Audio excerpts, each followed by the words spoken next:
night had a way of swallowing sound. Range 15,000. Out on the black Multiple waters targets, sir. north of Guadalcanal, Right, even the waves seemed to quiet themselves, as if the ocean understood what was coming. At 2300 hours, on That's November impossible 14, according to these charts. 1942, The the old bridge ways of won't work USS here. Washington glowed with the dim By light of crossing the radar T screens. this way, we Soft green maximize our circles broadside pulsing in impact. steady But rhythm. what about the The targeting only delay true at this vision range, anyone sir? had in that It's darkness. faster than the current system. Every sweep of the SG surface search antenna Radar painted a new contact. picture across Bearing those screens. 090. Multiple bogeys. 9 Japanese possibly 9 warships, ships. 18,000 They're yards closing away, moving through Iron Bottom Sound with the confidence of a fleet that believed it owned the night. To the naked eye, there was nothing. No silhouettes, no lantern glow, not even a shadow. But on Washington's radar, each ship appeared as a living heartbeat, a bright echo against the void. The men standing watch felt the shift in the air. Condition affirmed. This wasn't We are training. approaching the specified This zone. wasn't one more drill in a long line of drills. This was real. For 16 months, the crew had practiced for a moment like this, learning to trust a technology most admirals still considered a novelty. The SG radar that could see through darkness. The Mark III fire control radar that could track a target invisible Still to human getting heavy eyes. interference, sir. Together, Washington, come in. those systems gave USS trying, Washington son. an We ability need those no coordinates battleship had before ever dawn. used in combat. The power to fight blind, They're calling for to a hit full an enemy Japanese who never strike even tonight. knew you were there. This isn't a drill. But back in We launched at 1942, 1900 hours the to idea that a intercept before they hit battleship, the field. any battleship, could win a The modern latest naval recon fight put them alone just north was of almost Savo heresy. Island, sir. That gives us less Official than 3 doctrine hours said to such back ships were Signal relics, the destroyers. too slow, We engage at too vulnerable, 0400. too outdated for the world shaped by aircraft carriers.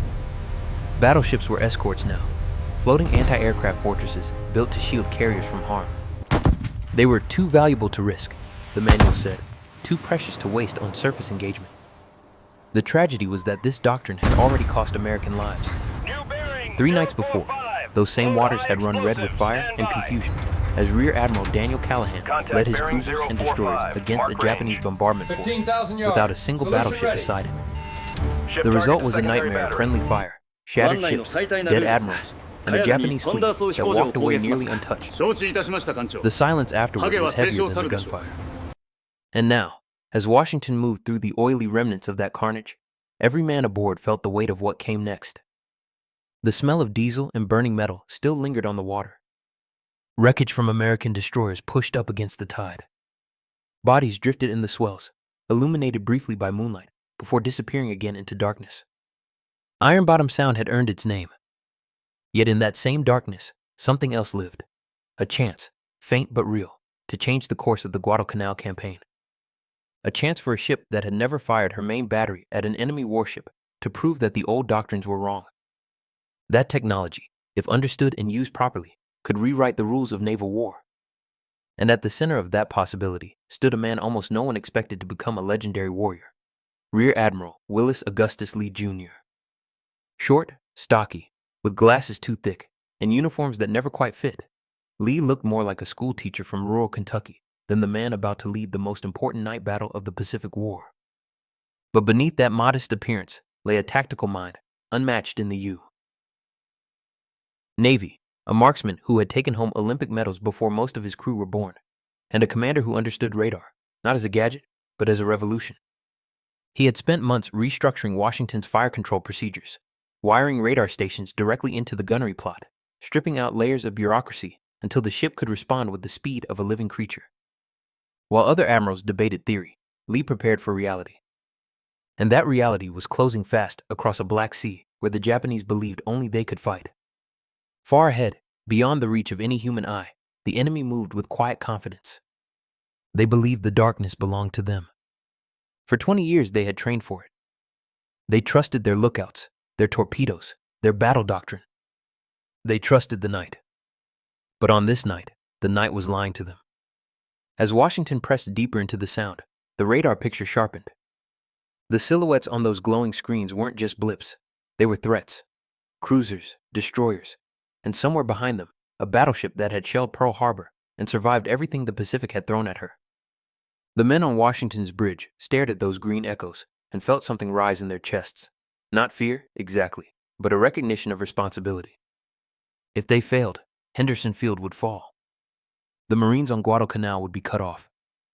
The first American offensive of the Pacific War would collapse. The stakes were simple. Hold the line, or lose the island. And to hold the line, someone had to step into the darkness. So Washington kept moving, silent, except for the hum of machines and the quiet voices of radar operators calling range and bearing. The ship was steady. The crew was ready. The night was deep. And somewhere out there, 9 enemy ships steamed forward, believing no one could see them. They were wrong. What happened next would become one of the most decisive and most overlooked moments in American naval history. A single battleship, guided by a commander who understood the future, would challenge an entire Japanese fleet and rewrite the story of the Pacific War. But all of that was still ahead. For now, there was only darkness and a glowing radar screen and the quiet breath of men who understood that in a matter of minutes, their world would change forever. War in the Pacific had a way of exposing every weakness a navy tried to hide. By late 1942, the United States Navy was still reeling from Pearl Harbor, still rebuilding, still arguing internally about what kind of fleet the modern world required. The carrier advocates had won the debate early. Their victories at Coral Sea and Midway seemed to prove that aircraft, not armor, would decide the future. In the halls of Washington and Pearl Harbor, the battleship had already been declared obsolete, long before its crews were ready to accept that judgment. According to official doctrine, a ship like USS Washington was no longer a hunter. She was a guardian, a floating shield meant to defend the true striking arm of the fleet, the aircraft carriers. Admirals wrote that battleships were too valuable to risk, too slow to maneuver, too vulnerable to torpedoes and dive bombers. They were to stay close to the carriers, throwing up walls of anti-aircraft fire, while pilots delivered the real blows. It was a vision of naval warfare shaped more by theory than experience. Washington herself embodied that contradiction. She was a masterpiece of engineering, a North Carolina-class battleship built for a world the Navy was no longer sure it believed in. Laid down in 1938 at the Philadelphia Navy Yard, she displaced 35,000 tons standard and nearly 45,000 at full load. Her 9 16-inch Mark VI guns could fling 2,700-pound shells more than 20 miles. Her armor belt was 16 inches thick. Her turrets wore 18 inches of steel. She was fast, strong, and steady, everything a capital ship was supposed to be. And yet she spent her early life being told the era she was built for was already over. Before coming to the Pacific, Washington had crossed the Atlantic to serve with the British Home Fleet. She had shadowed German raiders, escorted convoys, and watched the gray horizon of the North Atlantic roll endlessly beneath her bow. She had trained, drilled, and waited. But she never fired her main battery at an enemy warship. Not once. For a crew that had dedicated years of their lives to mastering their ship, there was a strange melancholy in that fact. A battleship is built to do one thing above all others, to fight another battleship, and Washington had been denied even the chance. When she arrived in the South Pacific, nothing changed. She was tethered to USS Enterprise, the last operational American carrier in the theater. Enterprise was wounded, operating on a patched flight deck after the Battle of Santa Cruz, but she was still the centerpiece of the fleet. Washington and her sister ship, USS South Dakota, were ordered to protect her at all costs. They were not to engage enemy surface forces except in absolute emergency. And for reasons carved deep into the Navy's doctrine, the definition of emergency never seemed to include surface combat. That doctrine came with a price. On the night of November 13th, 1942, just 3 nights before Washington's moment, Rear Admiral Daniel Callahan led a force of cruisers and destroyers into Iron Bottom Sound. They entered those waters not because their ships were ideal for the task, but because they were the only ships the Navy was willing to risk. Their orders were to intercept a Japanese bombardment group headed for Henderson Field, the only American airfield on Guadalcanal. Callahan's ships were brave, but they were blind. The few radars they carried were older SC sets, far less precise than Washington's SG. Their crews had trained for many things, but night surface combat was not one of them. And the Japanese had spent 2 decades perfecting that art. When Callahan's column ran headlong into Vice Admiral Hiroaki Abe's bombardment force, 2 battleships, a heavy cruiser, light cruisers, and destroyers, the night erupted into chaos. Searchlights snapped on. Star shells burst overhead. Ships maneuvered at point-blank range, unable to tell friend from foe. American cruisers fired on each other. Japanese destroyers flashed through the dark, loosing deadly Type 93, long lance torpedoes that exploded with the force of small earthquakes. The heavy cruiser San Francisco took a direct hit from a 14-inch shell that killed Callahan on her bridge. The light cruiser Atlanta was torn apart by gunfire, some of it American. The destroyers Barton, Cushing, Laffey, and Monson were sinking or dying.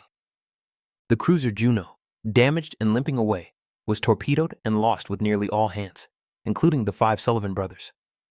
706 Americans died in that one night. The Japanese lost only 2 destroyers. One of their battleships, Haii, was crippled, but she survived long enough to be sunk by aircraft the next day. The disparity was staggering. The lesson was unmistakable. But doctrine, unyielding, inflexible, remained unchanged. When Admiral Chester Nimitz read the after-action reports at Pearl Harbor, he understood how close the campaign had come to disaster. The Marines on Guadalcanal were exhausted, fighting malaria, hunger, and constant bombardment. Henderson Field, the prize both sides were willing to die for, was barely holding on. The Japanese were sending nightly waves of cruisers and destroyers to shell the airfield, and American forces had no surface ships left in the area capable of stopping them. The defeat of Callahan's task force was not just a tactical loss, it was a strategic emergency. And then worse news arrived. Intelligence warned that another Japanese force was steaming south, a larger, stronger group under Admiral Nobutake Kondo. This new force included the battleship Kirishima, 4 heavy cruisers, 2 light cruisers, and 9 destroyers. Their mission was clear: obliterate Henderson Field, sweep aside any American resistance, and cover the landing of 11,000 fresh Japanese troops. If they succeeded, Guadalcanal would fall. The Marines would be overrun. And the first American offensive of the Pacific War would collapse into blood and defeat. Nimitz now faced a choice he had spent his entire career preparing never to make. Every principal taught at the Naval War College warned against sending battleships into night combat without carrier support. The Washington, South Dakota group existed to protect Enterprise, not leave her vulnerable. But Enterprise's air group was depleted. Her flight deck was fragile. She could not stop Kondo's bombardment. And no other U.S. ships were left to intervene. If Nimitz held his battleships back, Henderson Field would be destroyed. If he sent them forward alone, they might never return. It was a decision between losing the campaign or gambling the last heavy ships in the South Pacific. In the end, Nimitz chose the gamble. He ordered Admiral William Bull Halsey to release the battleships. Task Force Chile 4, Washington, South Dakota, and 4 destroyers, was to intercept Kondo's force in Iron Bottom Sound. They would go without carrier support. They would fight at night. They would challenge a Japanese fleet trained for precisely that kind of battle. And they would do it under the command of a man who had spent his life preparing for a moment the Navy insisted would never come. Rear Admiral Willis A. Lee Jr. received the orders with characteristic calm. He understood the risk. He knew the waters they were sailing into were littered with the dead. But he also knew something the doctrine writers did not. Washington was ready. Her radars were ready. Her crew was ready. And for the first time in the Pacific War, the United States Navy was about to enter a night battle with the ability to see farther, react faster, and strike with unprecedented precision. As Task Force G4 turned toward Guadalcanal, the Pacific stretched out before them, dark, quiet, waiting. The tragedy of Callahan's defeat hung over the waves, but so did the possibility of redemption. The war was balanced on a knife's edge, and the outcome would depend on whether Washington's new way of fighting could overcome Japan's mastery of the night. The future of the Guadalcanal campaign, and perhaps the future of naval warfare itself, was rushing toward them through the darkness. Rear Admiral Willis Augustus Lee Jr. was the kind of man you could pass in a hallway without realizing you'd just walked by one of the sharpest tactical minds the U.S. Navy ever produced. At 54, he was short, stocky, rumpled, and perpetually slightly out of uniform. His glasses were thick. His Kentucky accent softened his words. He looked more like the local schoolmaster from some quiet Appalachian town than the commander of the last American battleship force able to stand in the way of a Japanese offensive. And yet no one in the Pacific that night was better prepared for the kind of battle that lay ahead. Lee had spent his entire life learning how to shoot rifles, pistols, anything with a barrel. At the 1920 Olympics in Antwerp, he had taken home 5 gold medals, 2 silvers, and a bronze in marksmanship. He could put 10 bullets through the same hole at 1,000 yards. He understood wind, motion, lead, and trajectory not as calculations, but as instincts. When he transitioned from rifles to naval guns, the skill came with him. A 16-inch naval rifle was just a very large rifle, he liked to say. The principles were the same. But the truth was simpler. Lee could see angles and timing the way musicians see music. Yet it wasn't his marksmanship that made him the right man for this moment.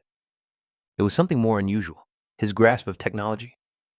Where others saw radar as a gadget, a helpful supplement to lookouts or searchlights, Lee saw a revolution.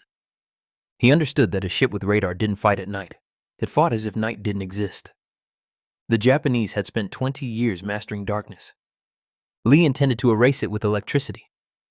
Months before the order to intercept Admiral Kondo's fleet, Lee had begun transforming USS Washington into a different kind of warship. The Navy's standard fire control process was slow and layered. Radar operators would report contacts to talkers, who relayed the information to the gunnery officer, who then issued orders to the directors and turret crews. It was a chain of communication designed for daylight, for visual spotting, for a world that no longer existed. Lee tore that system apart. He rewired Washington's internal circuits. Radar operators were connected directly to the gunnery officer. The Mark III fire control radar fed information straight into the plotting room. The chain of command in battle became lean, fast, and almost organic. One man spotted, another aimed, another fired. No middlemen. No delays. No room for uncertainty. Every day at sea, Lee drilled his crew. Hundreds of hours of tracking exercises. Radar-directed practice salvos. Simulated targets. Repeated failures, followed by refinements. The crew didn't just learn radar, they learned trust. They learned to shoot at targets they could not see. They learned to fight a type of battle no battleship had ever fought in combat. This system had never been tested in a real engagement. Washington had never fired her main battery at a live enemy ship. But Lee believed in it with the quiet certainty of a man who knew the difference between theory and practice. He knew that warfare changed when new eyes replaced old ones. And Washington now had the sharpest eyes in the Pacific. Task Force C4 sailed toward Guadalcanal with a composition that looked formidable on paper. Two of America's newest battleships, USS Washington and USS South Dakota, along with the destroyers Walk, Benham, Preston, and Gwynn. But the truth beneath the numbers was far more fragile. The task force was a patched-together group that had never fought together, barely trained together, and in some cases, couldn't even talk to each other properly. South Dakota had just arrived from repairs after being damaged at the Battle of Santa Cruz. Many of her crew were fresh from stateside training. They had never fought alongside Washington. The destroyers came from different task groups, each accustomed to its own routines, signals, and internal procedures. There had been no time, none at all, for joint exercises or standardization. The first problem Lee encountered was almost laughable in its absurdity, if the stakes hadn't been so high. Washington and South Dakota carried incompatible radio systems. Their talk between ship circuits operated on different frequencies. Their identification signals didn't match Navy standard. For several minutes, Lee believed the sets were malfunctioning. Only after troubleshooting did he realize the truth. The ships literally could not communicate properly. So he improvised.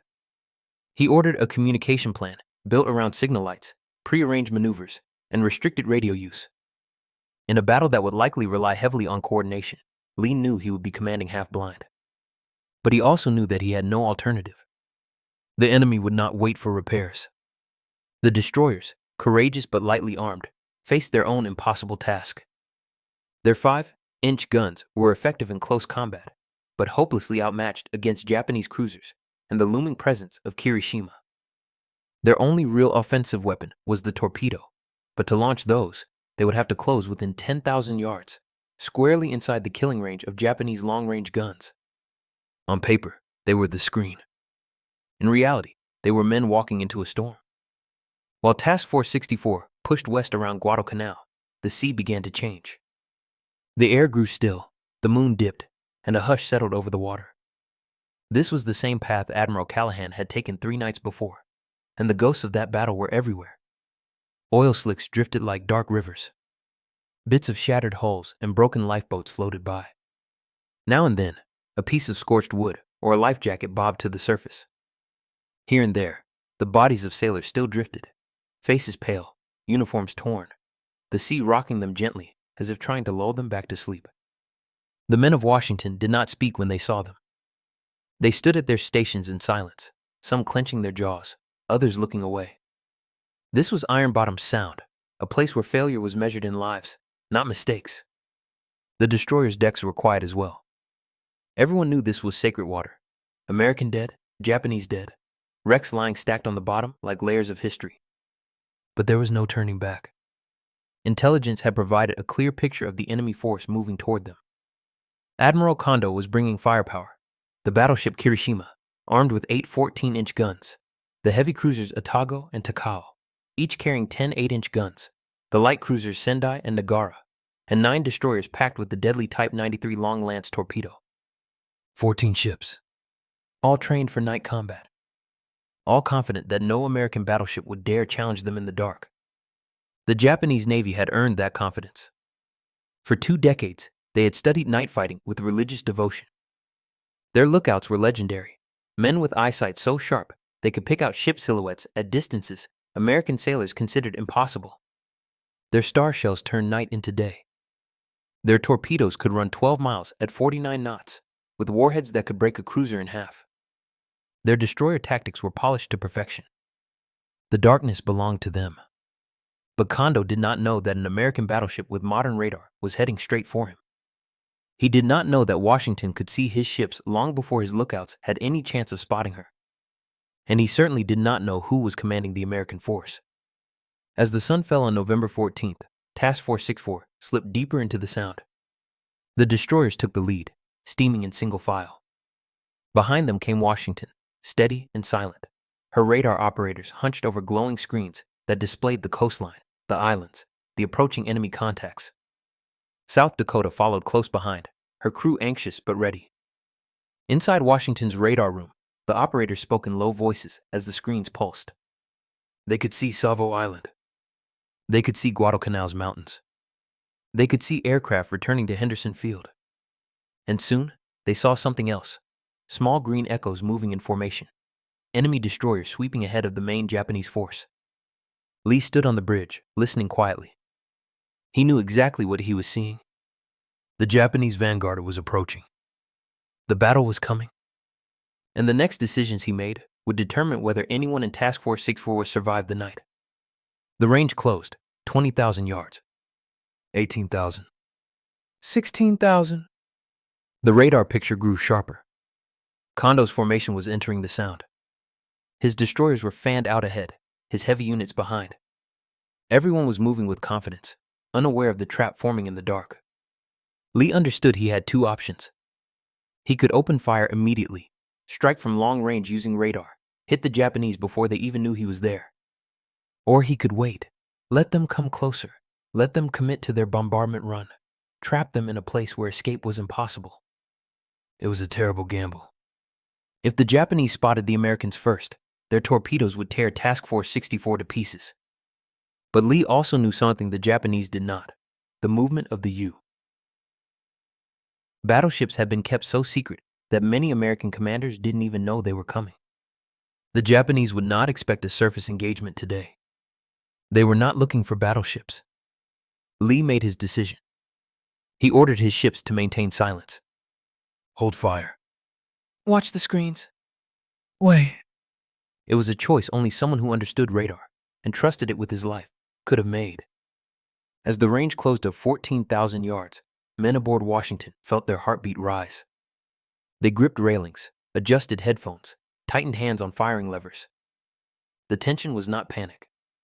It was readiness, the same feeling a marksman feels right before he exhales and squeezes the trigger. Darkness settled deeper.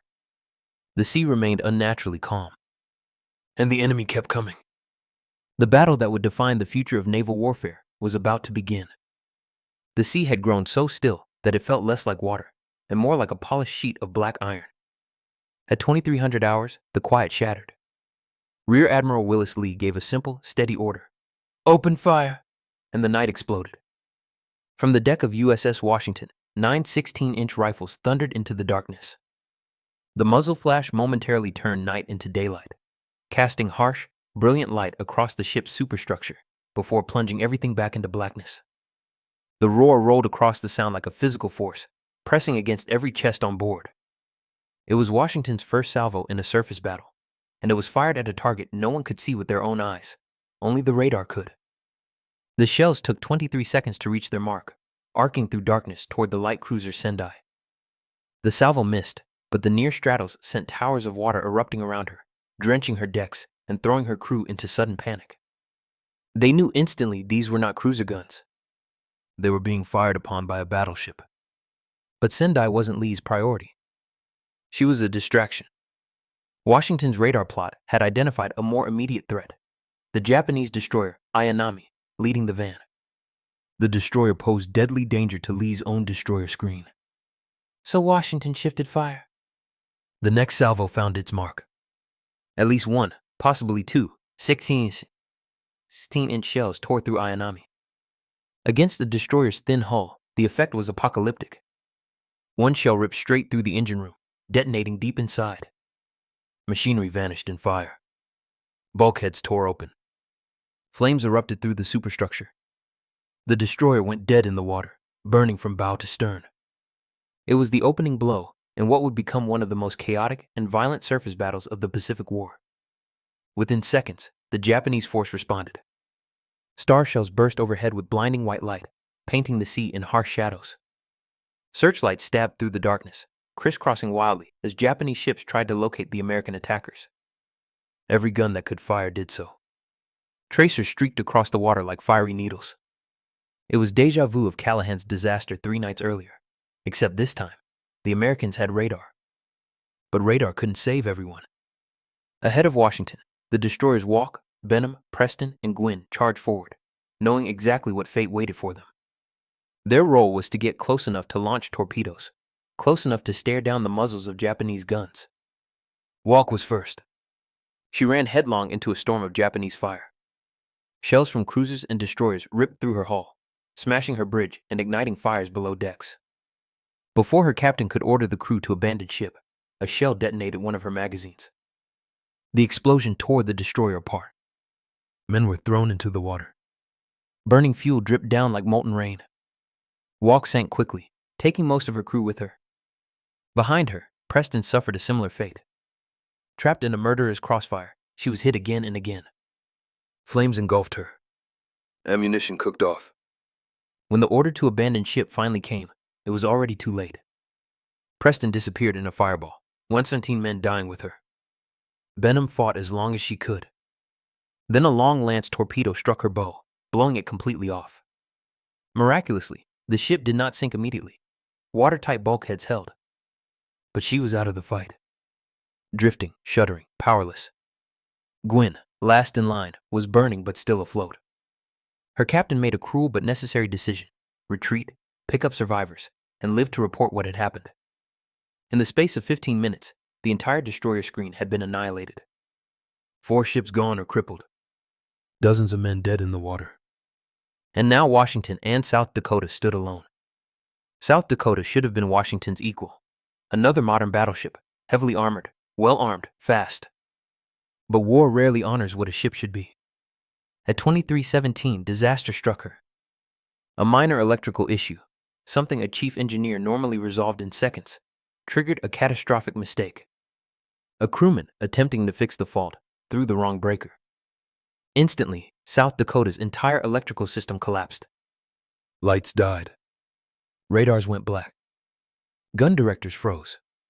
Ammunition hoists lost power. Communication lines fell silent. In a heartbeat, one of the most powerful warships in the Pacific was reduced to a blind, deaf hulk. Emergency diesel generators kicked in, but they could only power bare essentials. The ship could still fire, barely, but she was fighting blind, without radar, without coordination, without the ability to direct her guns accurately in the chaos of night. The Japanese noticed immediately. Searchlights from Kirishima, Otago, and Takao snapped toward the towering silhouette of the helpless battleship. What followed was a slaughter. Every Japanese gun that could bear down on her opened fire. Heavy shells smashed into South Dakota's superstructure, tearing apart antennas, radar sets, and directors. Secondary batteries shredded her upper works. Splinters swept across open decks. In just 90 seconds, South Dakota took 27 hits. Her captain, Thomas Gatch, was wounded. 38 sailors and 1 Marine were killed. 59 more were injured. Fires burned along her decks. Communication antennas were gone. Radars destroyed. The ship was alive, but barely. She limped away, trying desperately to escape the killing lights, leaving Washington alone. In the chaos, the Japanese believed South Dakota was the only battleship present. Every spotlight, every torpedo, every heavy gun focused on her. And Washington? She remained unseen. Hidden behind the burning hulks of Walk and Preston, shrouded by smoke and darkness, her radar signature masked by the wreckage around her, Washington became a ghost in the night. She was the only fully functional American warship left in the battle. One battleship. Against 14 Japanese ships, including a battleship of her own. Every war college manual said the same thing. Withdraw. Preserve the ship. Save the crew. Regroup with the carrier. But Lee didn't look at manuals. He looked at the radar screen. And what he saw changed everything. The Japanese formation, so tight, so elegant, so disciplined at the start, had come apart. Some ships chased South Dakota. Some circled burning destroyers. Some lost track of their own positions in the glare of star shells. The Japanese were scattered, confused, and unaware that a second American battleship was still in the fight. Washington had an opportunity no textbook had ever imagined. She could attack. Lee gave the most audacious order of his career. Maintain radio silence. All lights off. Maximum speed. Course 030. Washington turned sharply and began to accelerate.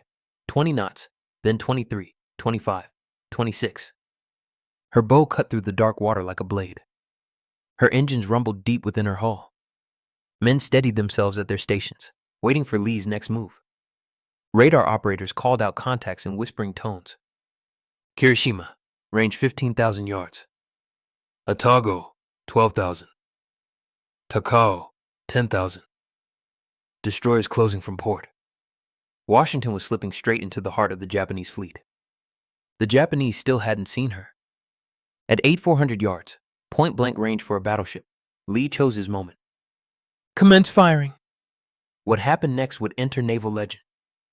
Washington's 9 16-inch guns spoke as one. The salvo rocked the entire ship. The recoil trembled through her steel spine. Fire leapt from her barrels, lighting the night for miles. The shells screamed toward Kirishima, who was illuminated by her own searchlights as she pounded South Dakota. Washington's first salvo straddled her. The second hit home. Then the third? Then the fourth. Shell after shell, 2,700 pounds each, slammed into Kirishima with annihilating force. One destroyed her forward turret. Another wrecked her machinery spaces. A third tore open her hull below the waterline. A fourth smashed her steering gear, jamming her rudder hard over. Kirishima began to circle helplessly, blind, dying, unable to fight back. Washington's secondary batteries joined in, sending over 105-inch shells ripping through her upper works.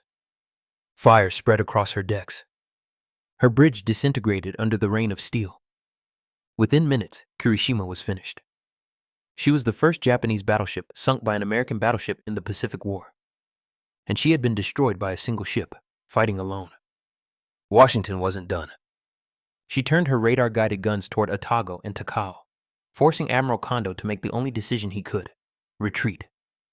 The most powerful Japanese surface force sent to Guadalcanal fled into the night. Washington sailed on, unharmed. Not a single crew member killed. Not a single critical system lost. In the most violent surface battle of the Guadalcanal campaign, the ship that dealt the greatest destruction suffered the least. And she did it with one man, Willis Lee, reading a radar screen in the dark. When Admiral Kondo realized what had happened to Kirishima, the truth must have struck him like a physical blow. His flagship, the ship he believed would dominate any American surface force, was dying under the guns of an enemy he hadn't even known was there. He had assumed the night belonged to Japan. He had assumed American battleships would never risk a close-range night engagement. He had assumed South Dakota was alone. All of those assumptions failed him in the same instant. As Kirishima burned and listed, Kondo made the only decision a commander could make under the circumstances. He ordered his cruisers Atago and Takao to lay down covering fire and launch torpedoes. Then he turned to retreat. 16 Type 93. Long lance torpedoes churned into the night, streaking toward Washington with deadly purpose.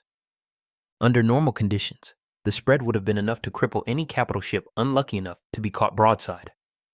But Washington was not caught. Her radar tracked the torpedo wakes, marking their approach in real time. Lee ordered a hard turn to starboard. The massive battleship heeled over, engines thundering as she accelerated north. Torpedoes passed behind her, some missing by mere yards. It was the kind of maneuver battleship captains were never trained to attempt in night combat, because before radar, such evasive action had been impossible. The cruisers tried to pursue, firing blind in the darkness. Washington's gunners responded, directing salvos at long range, forcing the Japanese to break off. One moment they have been the hunters. Now they were the hunted. By 00:20, the Japanese force was in full retreat, slipping back into the same blackness they had used so effectively for years. But the night no longer sheltered them. The sea, once their greatest ally, had betrayed them. Radar had stolen their advantage.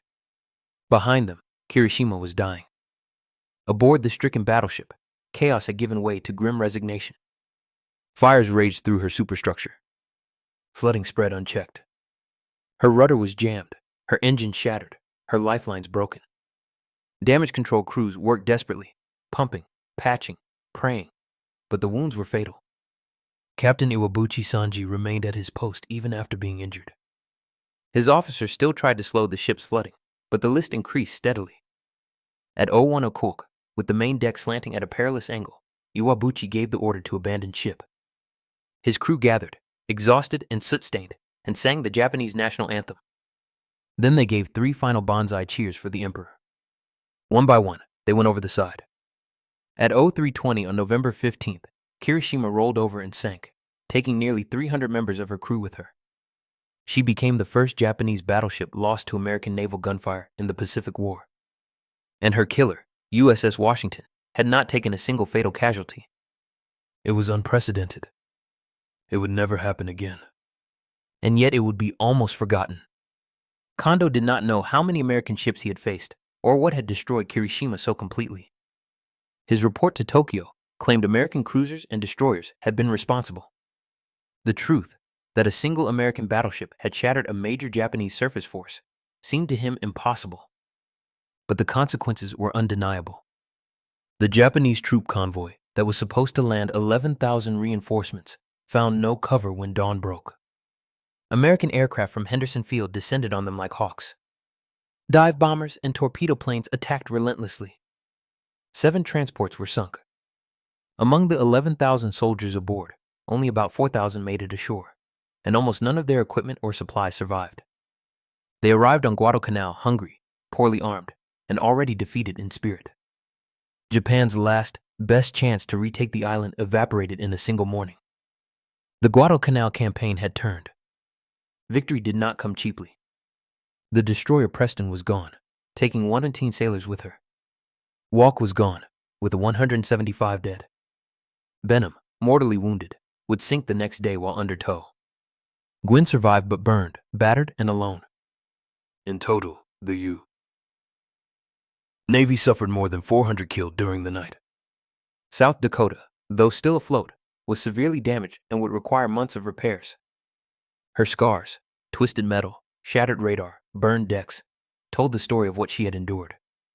Yet Washington, the ship that had stood alone in the thick of battle, bore almost no wounds. One 5-inch Japanese shell had cut a radio antenna. That was all. Her crew, every one of them, was alive. It seemed impossible. But nothing about Washington's performance that night was ordinary.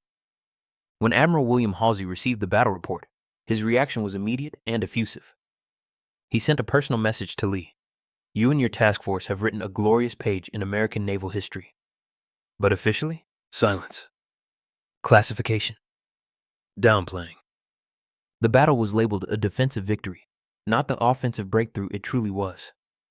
The fact that radar had enabled Washington to dominate the night was noted, but not celebrated. And Lee's after-action reports, explaining the revolutionary tactics he had used, were filed away with little commentary. Why? Because Washington's triumph contradicted the Navy's dominant belief that battleships were obsolete and carriers alone would decide the war. Carrier admirals didn't want to admit battleships still had offensive value. Battleship admirals didn't want to admit they had underestimated radar. Bureaucracy won out over innovation. The revolution Washington represented was quietly set aside. Lee was not the kind of man to seek glory, but he was a realist. He knew what Washington had proved. He knew radar-directed gunnery could transform night combat.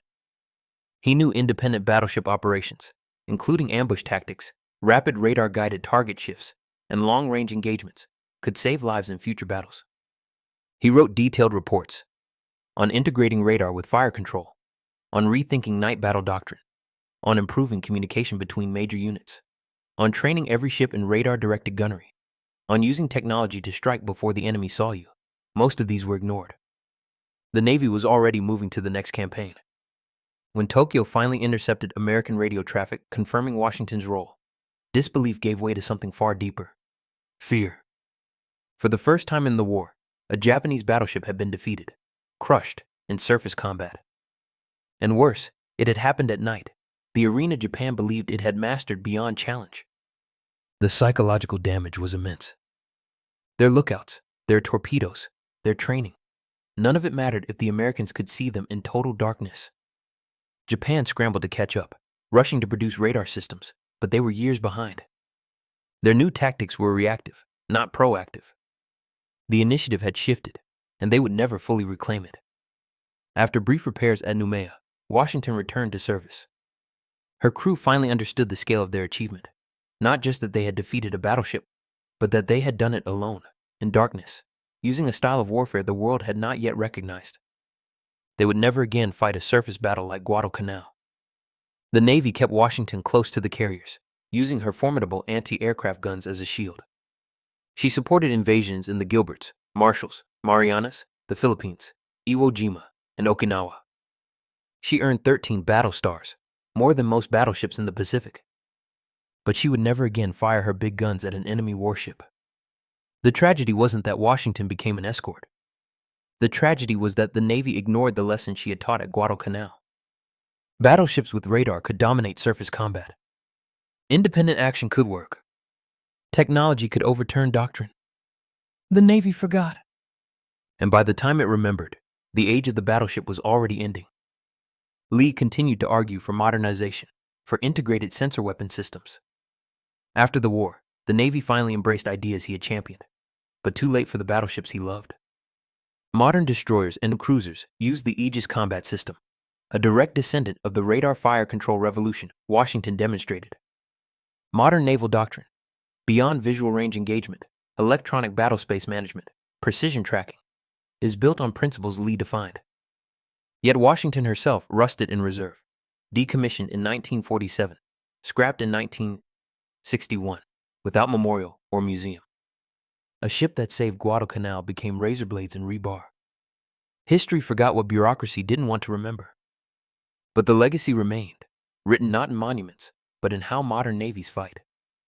In the long sweep of the Pacific War, with its vast distances and its thunderous carrier battles, the night action off Guadalcanal on November 14-15, 1942, can seem like a small, isolated spark. There were no great fleets clashing in daylight, no screaming dive bombers, no newsreel film to capture the moment. It was fought instead in darkness, deep, quiet, heavy darkness, broken only by the glow of burning ships and the flashes of guns no human eyes could see until it was too late. And yet, in that darkness, the future of an entire campaign, and perhaps the survival of thousands of Americans on Guadalcanal, was decided. The story of USS Washington is not the story the Navy expected to write in that desperate autumn. She had been built for a grand battle line that no longer existed. She had been relegated to the role of guardian for aircraft carriers. She was never meant to fight alone, never meant to hunt in darkness, never meant to prove the worth of a doctrine the Navy had not taught and did not yet understand. But wars are shaped not by doctrine, but by the men and ships that rise to meet moments no one foresaw. Washington rose. Under the calm, methodical command of Rear Admiral Willis Lee Jr., she brought to bear a new way of seeing and a new way of fighting. Radar, still distrusted by many senior officers, gave her the eyes of a hunter in a world that had always belonged to the hunted. Her crew, drilled to exhaustion in a system no one else had tried, carried out their duties with precision rarely witnessed in the confusion of night battles. The Japanese entered the sound confident, disciplined, and overwhelmingly strong. Their destroyers swept forward with the elegance born of long practice. Their cruisers moved in practice formation. Their battleship Kirishima, veteran of Pearl Harbor, steamed forward, prepared to deliver the blow that would shatter Henderson Field and open a path for 11,000 reinforcements. But they entered the night assuming they owned it. That assumption was their downfall. The American destroyers who formed Washington's screen paid the price first. They fought with courage that defies easy description, charging straight into a storm of torpedoes and gunfire, knowingly sacrificing themselves so that the battleships behind them might have a chance. Walk, Preston, Benham, Gwynn, their names deserve to be spoken with reverence. Their losses were grievous, their courage unquestioned. South Dakota, caught in a disastrous electrical failure at the worst possible moment, took the weight of the enemy's wrath. She became a beacon in the night, lit by searchlights, hammered by heavy shells, bleeding fire and steel. Her survival, even in that crippled state, stands as a testament to her construction and the grit of her crew. And then there was Washington. Silent, unseen, waiting. The moment Lee chose to attack, slipping his ship into the heart of the Japanese formation, was one of those rare decisions in naval history that reflects not only courage, but genius. Washington emerged from darkness with all 9 of her great guns trained on Kirishima. Her radar told her exactly where to strike. Her gunners, calm despite the chaos around them, delivered salvo after salvo with clinical precision. In minutes, Kirishima's fate was sealed. A ship that had survived Pearl Harbor, that had fought across the Pacific, was undone by a battleship fighting in a way no battleship had ever fought before. When it was over, Washington stood almost untouched.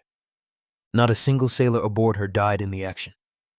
The ship that had taken on a Japanese task force alone emerged with only a clipped radio antenna to show for it. Historians often speak of turning points. They debate which battle mattered most, which decision carried the greatest weight. But for the Marines clinging to Henderson Field, for the pilots who needed that airstrip to keep the skies open, and for the sailors who knew how close they were to disaster, the night Washington fought alone was the night the tide truly turned. It was not the largest naval battle. It was not the most celebrated. But it was decisive. A single American battleship, guided by technology no enemy possessed, and commanded by a man who understood its potential, shattered the final Japanese attempt to retake Guadalcanal. In doing so, she helped secure the first major American offensive of the Pacific War and opened the long, grinding road toward victory. And yet, Washington's triumph faded quietly. Doctrine moved on. Admiration was muted. Her achievement slipped beneath the waves, much like the ship she sank. But history, properly told, restores what memory forgets. And the memory of Washington deserves restoration. Washington's quiet victory reveals something deeper about war and the institutions that wage it. Time and again, innovation does not rise from boardrooms or classrooms. It rises from men like Willis Lee, who see possibilities in tools others dismiss. It rises from crews who practice relentlessly to master skills no one has yet proven in battle. It rises from ships whose moment arrives not by design, but by destiny. The night off Guadalcanal proved several truths that resonate even today. 1. Technology changes war faster than doctrine accepts. Radar was treated as an accessory, not a weapon. Washington proved it was both. 2. The service that adapts fastest wins. Japan mastered night combat until the night changed. They never fully recovered from that loss of advantage. 3. One ship with the right commander can alter the course of a campaign. Washington did not merely win a battle. She saved Guadalcanal. 4. Bureaucracies resist lessons that challenge existing beliefs. Washington's success threatened both carrier doctrine and battleship tradition. So her lesson was softened and then forgotten. 5. The greatest victories often go uncelebrated. No memorial honors her. No museum preserves her steel. Yet her legacy endures in every modern naval combat system built on the principles Lee pioneered. In a sense, Washington exists today not as a hull, but as a blueprint. As long as radar guides weapons, as long as ships fight beyond visual range, as long as commanders trust innovation over tradition, Washington sails with them. If this story moved you, if you believe USS Washington, her crew, and Admiral Willis Lee deserve to be remembered, then I invite you to keep this history alive. Like this video so more people can discover the forgotten battle that saved Guadalcanal. Subscribe to hear more untold stories of courage, innovation, and sacrifice from World War II. And in the comments, tell me, had you heard of Washington before today? Do you have a family connection to Guadalcanal? Were you surprised by how close the campaign came to disaster? Your voice helps ensure that the men who fought in the dark and the ship that altered the war are never forgotten again. Thank you for remembering them.